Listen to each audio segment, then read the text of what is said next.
ទស្សនវិជ្ជាទាំងអស់គ្នាជួបគ្នាចាសាជាថ្មីនៅក្នុងវីដេអូមេរៀនថ្មីហើយថ្ងៃនេះដែរខ្ញុំនឹងលើកយកប្រយោគមួយចែកម្លែកជាមួយនៅទាំងអស់គ្នាហើយនឹងបំបែកពាក្យថ្មីមួយនឹងឲ្យអ្នកទាំងអស់គ្នាហើយបើសិនថាអ្នកទាំងអស់គ្នាគិតថាពាក្យទាំងអស់នេះអាចមានប្រយោជន៍ដល់អ្នកទាំងអស់គ្នាអាចកត់ទុកបាទឥឡូវយើងមកចាប់ផ្ដើមអានប្រយោគទាំងអស់គ្នាអញ្ចឹងនេះយើងអានថា我觉得买衣服的时候得自己去买才可以，因为得试穿才知道尺寸合不合适。这样按两点，我觉得买衣服的时候得自己去买才可以，因为得试穿才知道尺寸合不合适ចឹងណាខ្ញុំយល់ថាពេលទិញសម្លៀកបំពាក់ត្រូវទៅទិញឲ្យខ្លួនឯងទើបល្អឬទើបបានព្រោះត្រូវ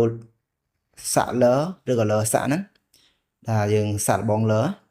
ទើបដឹងថាຂະຫນາດហ្នឹងល្មមឬក៏ຂະຫນາດហ្នឹងសមមិនសមតើឥឡូវយើងមើលអានម្ដងទៀត我觉得ខ្ញុំយល់ថា买衣服ទិញសម្លៀកបំពាក់ដល់ពេលដាក់ទៅ时候នឹងប្រែពេលវិញយើងពេលប្រែដេញពីនេះវិញពេលទិញខ្ញុំយល់ថាពេលទិញសម្លៀកបំពាក់តៃថ្មវិយោត្រូវ自己去买ទៅទិញដោយខ្លួនឯង才可以ទើបបានឬក៏ទើបល្អ因为ពីព្រោះថា得试穿才知道តៃហ្នឹងក៏ត្រូវដែរ试穿ហ្នឹងគឺស្លៀកលើក៏យើងស្លៀកលើមើលអញ្ចឹងណា才知道ទើបដឹងថា尺寸ហ្នឹងគឺຂະຫນາດ合不合适សមមិនសមឬក៏ល្មមមិនល្មមហ្នឹងហើយអញ្ចឹងឥឡូវយើងមកមើលពាក្យបាទអញ្ចឹងឥឡូវពាក្យយើងអានថា觉得ប្រែថាយល់ថា买ទិញ衣服សម្លៀកបំពាក់衣服ហ្នឹងគឺសម្លៀកបំពាក់តៃ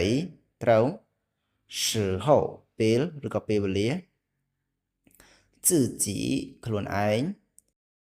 试穿ហ្នឹងស្លៀកសាក់ឬក៏លើមើលហ្នឹង知道ប្រែដឹង尺寸ຂະຫນາດឬក៏ស្រីហ្នឹងទៅអញ្ចឹងពាក្យចុងក្រោយនេះអានថា合适ប្រែសមបាទអញ្ចឹងសង្ឃឹមថាពាក្យដែលខ្ញុំចែករំលែកជាមួយអ្នកទាំងអស់គ្នាចូលចិត្តហើយអាចទៅប្រើប្រាស់បានអញ្ចឹងអរគុណច្រើនយើងជួបគ្នាក្នុងវីដេអូក្រោយនឹងមេរៀនថ្មីបន្ថែមទៀតអរគុណ